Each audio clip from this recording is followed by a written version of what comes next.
Well, singing for Iron Maiden, obviously, when you have all these people coming to a concert, they pay all this money, they expect to see something like special, not just kind of T-shirt and jeans anymore.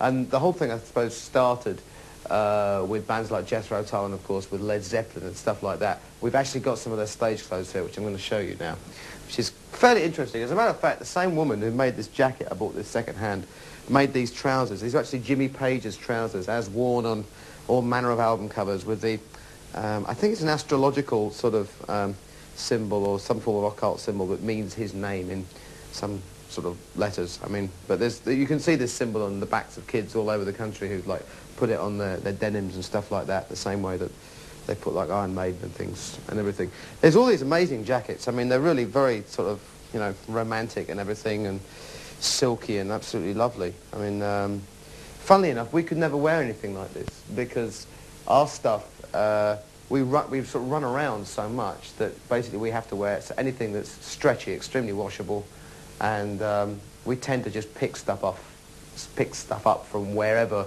we find it. Going completely away from English heavy metal, which tends to be a little bit haphazard, as you can probably imagine, to the real glitzy glamour stuff. This is stuff from Kiss. This is Gene Simmons' outfit with this amazing pair of boots, which really look like they belong in a fireplace as like guards. I'll just put them on the front gate and they'll scare away intruders. This is Gene Simmons' codpiece. I'm not going to attempt to wear this at all, except to say that we have discovered that it is in fact stuffed. I shall say no more. There are actually, codpieces are very popular. Codpieces started with Henry VIII and people like that, you know. A very popular thing, codpieces in those days. Whether it was to keep it warm or boast about your knightly prowess, I have no knowledge. But in rock and roll terms, I think it's purely to frighten young children. And Ian Anderson from Jethro Tull, with his medieval connections and things like that, when he was getting very woody in the old days, used to wear a codpiece while he was standing on one leg twirling his flute and everything, which I thought looked rather wonderful. It didn't really have any particular sort of sexual connotation at all. It was much more theatrical. This thing, on the other hand, I think is definitely designed, as we say, to strike fear into the heart of somebody. There is an apocryphal story, actually, about a chap called Blackie Lawless, who plays for an American group called Wasp, who supported us on tour. He has one of these things. It actually has a plastic chainsaw blade that comes out of the front of it. And he has a firework inside, which, at a given signal from the appropriate whatever, I don't know if it's operated by somebody else. I think he operates it himself. The firework explodes, so you get this tremendous kind of, sort of, you know, pelvic thrusting with this thing, and sort of up goes the firework. It's very spectacular. In fact, there was one case on record when it exploded the wrong way with, I think he had to be taken off to sort of, not quite intensive care, but care anyway, somewhere. So anyway, there's quite a difference, as you can see, between like the American stuff and the English stuff. I think the English stuff tends to be more, much more sort of haphazard, more romantic in a way. This stuff is much more sort of showbiz, I guess, really. And I think that's the that's the main difference. I mean, basically, the English people just like mess everything up, you know.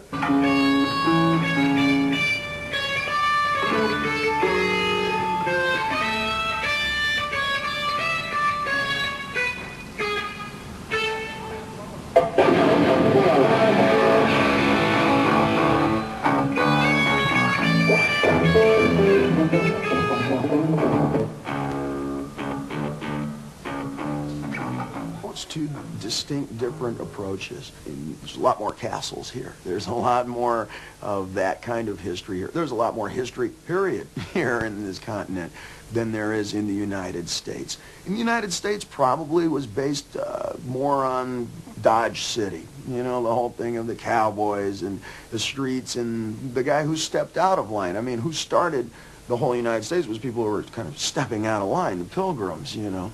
And that approach is very pragmatic, something that's very practical and day to day. And that's what I reflect around myself.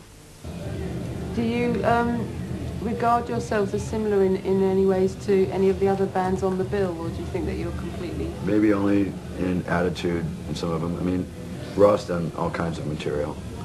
I like Kiss in their early days. Like, you know, I think the only thing that we have in common with Kiss now is that, you know, they like to make money and they like girls, but as far as their music go, you know, basically their music's like second fiddle to their other desires. Our music comes first. Have you got anything in common with Iron Maiden? I hope not. Why? I don't know, they're not, I mean, they're nice guys, but, you know, it's like political organizations, you know, your band's like a political thing, and your music or your album's kind of like your political stance. Well, theirs is completely different than ours, and I think theirs doesn't have anything to do with rock and roll as far as I'm concerned. We're a rock and roll band.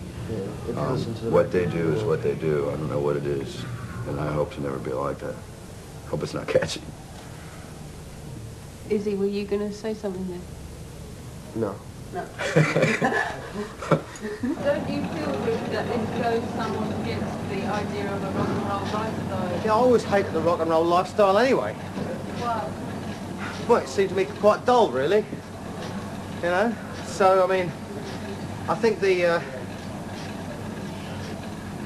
were certain aspects of it which were quite attractive initially.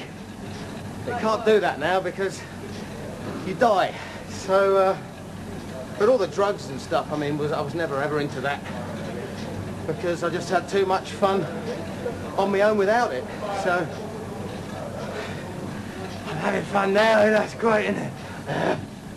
What are we up to? 142. I think I can honestly say my legs are going to fall off before my heart gets up to 150. You have to be fitter being in a sort of hard rock or heavy metal band than in a pop band. I mean, do you think that people like Bros or as fit as this? I have no idea. Don't take any notice of Bros anyway. As far as I can see, they don't actually do anything. Apart from stand around and look suntanned and put lots of earrings through their noses. I mean, that's about it.